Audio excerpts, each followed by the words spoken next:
Naivasha ikakuwa moto. Sasa hapa pia ameamua leo akuje Naivasha iwe na moto. Tunakaribisha sana Spika, wanabunge wote, viongozi ambayo mmefika, hamjamboni. Hatujambo. Hamjamboni tena. Hatujambo. Kwanza nafurahi kujiunga na nyinyi siku ya leo, na pia zaidi nafurahi kwa hatua ambayo mmechukua. Bunge ya Line 7 ama bypass, Kibra bypass, People's Parliament ama People's Assembly. This is the biggest idea that I've ever seen. Almost 20 years ambayo zimepita.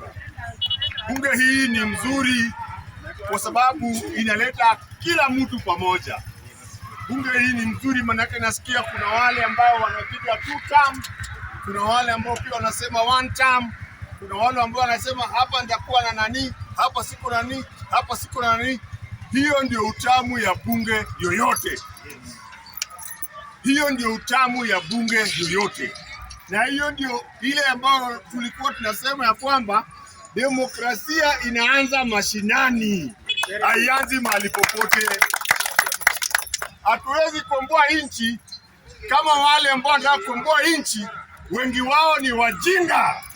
Lazima nchi ikombolewe na watu wajasiri, watu ambaye wako na fikra tofauti, maono tofauti, na wanaangalia mbele kule ambao tunaenda. Hayo tunaita maono mapya. Sawa sawa. Na mimi ningependa niambie wale ambao wanatisha hii bunge la Line 7 ama hii bunge la bypass. Hii bunge ni kubwa kuliko mtu yoyote. Ni kubwa kuliko bunge. Ni kubwa kuliko hao MCS watano. Mimi najua hofu yao. Wengi wao wamekuwa wakikula pesa kutoka State House. Na wananchi wanafikiria wananchi hawajui.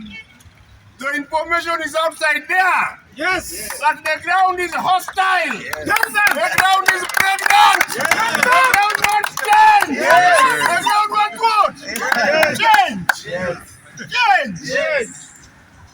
Kulikuwa na rais mmoja, mwanzilishi wa Jamhuri ya Tanganyika ama Tanzania. Anaitwa Mwalimu Julius Kambarage Nyerere, Mwenyezi Mungu aweke roho yake pema peponi. Aliambia wana wa CCM wanahitaji mabadiliko. Wasipopata hiyo mabadiliko ndani ya CCM, watapata mabadiliko nje ya CCM. Na wakati wa hiyo mabadiliko imefika. Wananchi ambao tuko hapa pamoja na wabunge, nimekuja hapa kwa sababu naamini ya kwamba lazima mtoto akizaliwa atatambaa, lazima atakunywa uji, lazima kunywa maziwa, na baadaye anakuwa mwanaume shupavu, anatoka kwa boma ya mzazi wake, anaenda na anapiga boma nyingine. Hata hii bunge itakuwa zaidi ya hizo bunge ambayo tumeona. Maana nimeona hii bunge ni bunge ambayo imesoma science of the time. Watu wanaongea Kimombo, watu wanaongea Kiswahili, watu waongee lugha ya mama. Hiyo inamaanisha tunafikia kila mtu, and we are sensitive of the diverse